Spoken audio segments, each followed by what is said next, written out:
So, hi everyone, welcome back to the channel. My name's Mick, and it's the channel where Mick reviews stuff. Not a review for today, but yet another showcase. I've been digging through my classic mobile phone collection, and I found a bit of a gem for you today. This was one I absolutely adored. I didn't actually own this one at the time. This is one I bought later as I wouldn't say investment, but just as a curiosity. And I found it at the bottom of a bag. I'd sort of half remembered I got it, but when I got it out, I thought I needed to show you all about it. Now, what we're going to look at today is the Nokia 8800D. D stood for dark. They did three models of this. They did the dark, which is the sort of black. They did the silver, and they also did a gold version. But today we're going to look at the D, which is the dark. Now, these came, when they came new, they came in a beautiful sort of case, stroke box, where you open the front up. Sadly, I haven't got the box for this because they went by the wayside a lot of years ago. If you've actually got hold of one of these, if you didn't realise what you've got, if you've got a really one in really good condition, still with the box, with the earpiece in there and the cable, and the instruction book and the disc and stuff like that, you don't. If it's the box that matches the phone with the EMI numbers, hopefully you'll realise that the value on that is still amazing. So you should be able to, if you're looking to get rid of your investment, if you look on eBay, it'll give you an idea of what the prices are. Some, if you get the cheaper end of them, just be a little bit careful if they say new, if they're, sort of £100, £200 and they're saying new, because there is a lot of fakes of these, because obviously they were fakeable. They were high end at the time, release date 2006. And if when you take a look at this phone, you'll understand what I mean. It was the type of guy with the sharp suit and the posh Audi would be getting out there with his phone clamped to his ear and running the world of the financial thing. It was that type of thing. It was very stylish from what we had going at that time with phones. And really, I didn't know about until not much later. It wasn't sort of thing that you would get in a brochure from your provider to ask if you wanted to upgrade to this. They were a bit of a specialised thing where you bought them SIM-free. And I've just been watching somebody, and they said in their particular country, when they came out, they were €500. Well, bearing in mind that was 2007 or 2006, that was a lot of money to spend on a phone. So let's put the camera down and show you this device. So let's take a look at the Nokia 8800 Sirocco, released 2006. Very, very beautiful device. This isn't the best example in the world, but if you bear in mind that's 18 years old, it's probably in reasonable condition for what it is. This one would probably be valued, if you look on eBay, in this condition, without the box, probably about £120 to £150 without any problem whatsoever. This is all steel, painted steel. Those two buttons there, one there and one there. The idea is you squeeze them, it comes down and the battery comes out. I've actually put a SIM card in this today and it still works. This bar there, that's also buttons as well, but we'll go into that in a moment.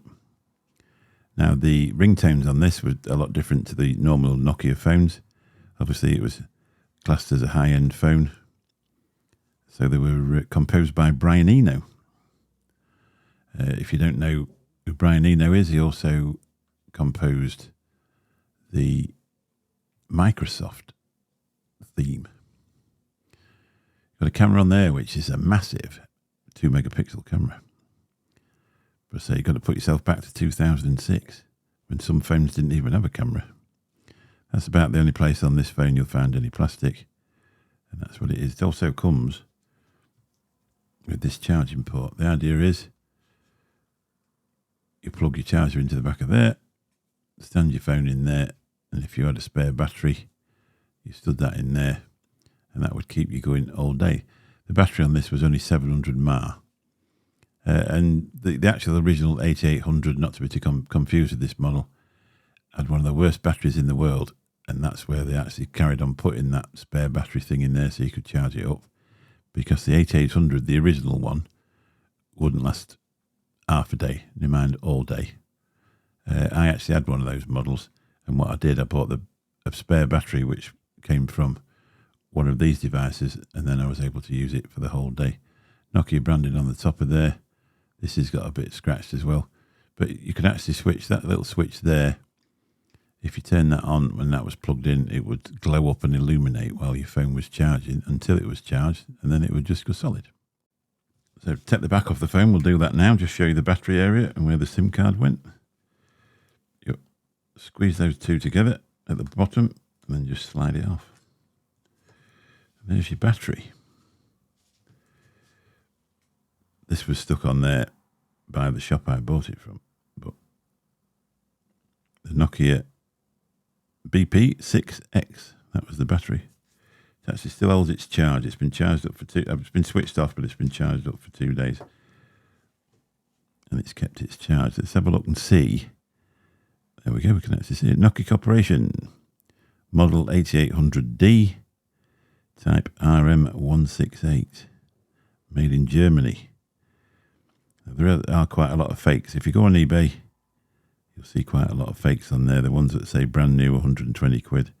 They were highly faked because they were classed as high end when they were released. Not many people had one.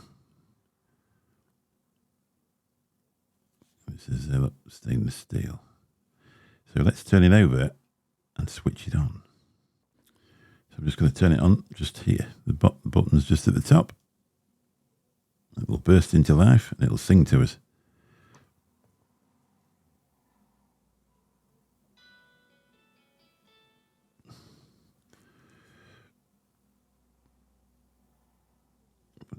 Let's not bother saying the time. That's how you did that, look. 2007. So, right.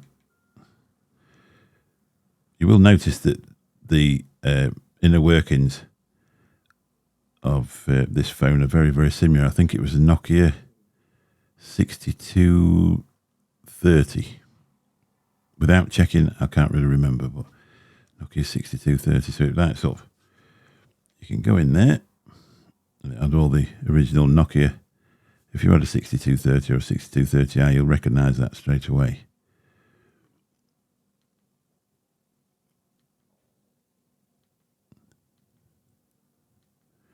Let's change the theme. Change the theme.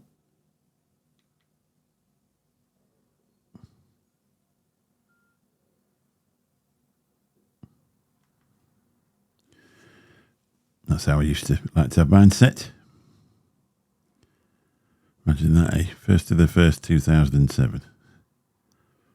What we all doing there. So obviously you couldn't really visit the internet on this. You could get MMS messages at the time. They would come through.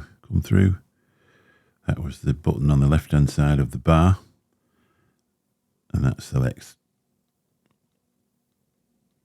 all the things that you got. Gallery, volume, general, silent. That's for the profiles.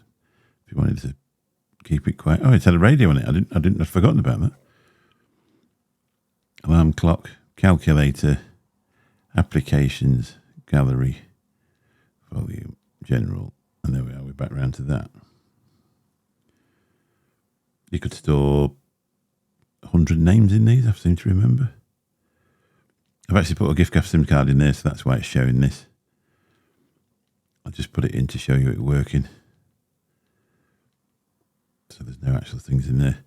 And that's the signal strength on GiftGaf, which is 02. When was the last time you saw a signal strength like that on a phone? Now with them 5G, you probably get 1 or 2 bars in most places. You never seem to get them absolutely full. I was going to see if I can play you some of these tones. They are a bit shrill because this has only got a single outside speaker, which is in there somewhere. It will focus in the end. I think we're expecting a bit too much from my cheap downward camera, but we'll try it again. It's in there somewhere. Obviously that notch also is to get the camera in there. I still think this is absolutely beautiful. Nowadays, most phones look the same. You get an iPhone, you get an Android phone, you look at them, it's just a screen. We use them as a computer with buttons. But this was really state of the art when it came out. They went after this. I actually had the Carbon Art, which was a very, very beautiful phone. It was very similar. You'd probably have to Google it because I haven't got it anymore. I wish I still had. I ended up selling it, but I'd had it for 2 years and it was still worth like 500 quid, and I had to sell it because I needed the money at the time. And every day, when I think about it, or not every day, but when I think about it, I really wish I hadn't had to sell it. But it was a bit square at the bottom and it was like carbon fibre. And also very beautiful. But they say they're unique, and the style of them. Also, Nokia, they had a company called Virtu, and I'm not sure if you're aware. And they were making phones for film stars for thousands and thousands of pounds. Sadly, it went into liquidation because I think the film stars decided they got more service from an iPhone than a $5,000 Virtu. But they've done diamond encrusted ones and all sorts of things. But sadly, a thing of the past. Let's see if we can find a ringtone for you to listen to. Presumably, it'll be in gallery.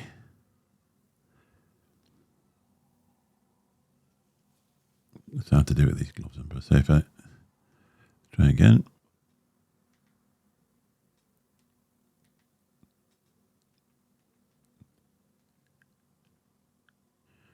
Tones. So bear in mind, Mr. Brian Eno.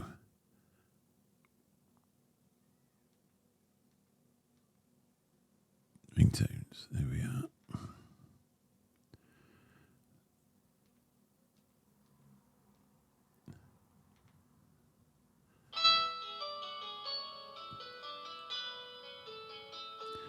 That's their version of the Nokia tune.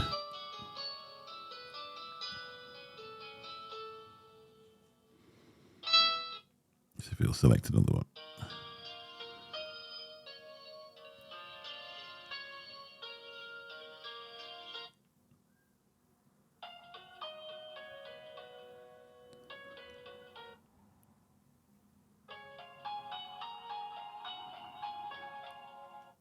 So there you are, you get the general idea. Not your average phone. So Brian Eno was a very, very famous composer, so they got him to do it. That's really all I can show you for this. It's a shame I haven't got the box for it because it would make a really nice unboxing.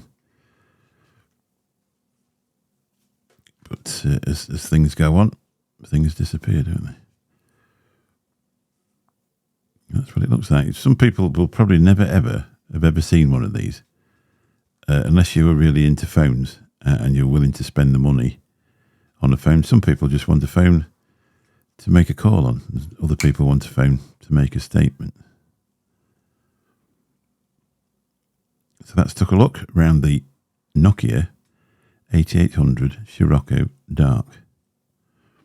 As I said before, if you just happen to have one of these in a box somewhere and it's in pretty good condition, you might get a week's holiday out of selling it if you didn't know. I mean, obviously some people will have been given these as work phones if they were fairly well up the company. Nip over to eBay and have a look if you're interested in these, and you'll see exactly what I mean. But bear in mind, if you see one for £100 or £200 and it says new, it's a fake. I can absolutely guarantee it will be. The same with the Carbon Art. And if you were going to look at buying this, make sure they haven't put a picture of one of these up and they're going to send you the 8800 because they're not worth anywhere near the same money. Anyway, thanks for watching. Catch you soon. Bye-bye.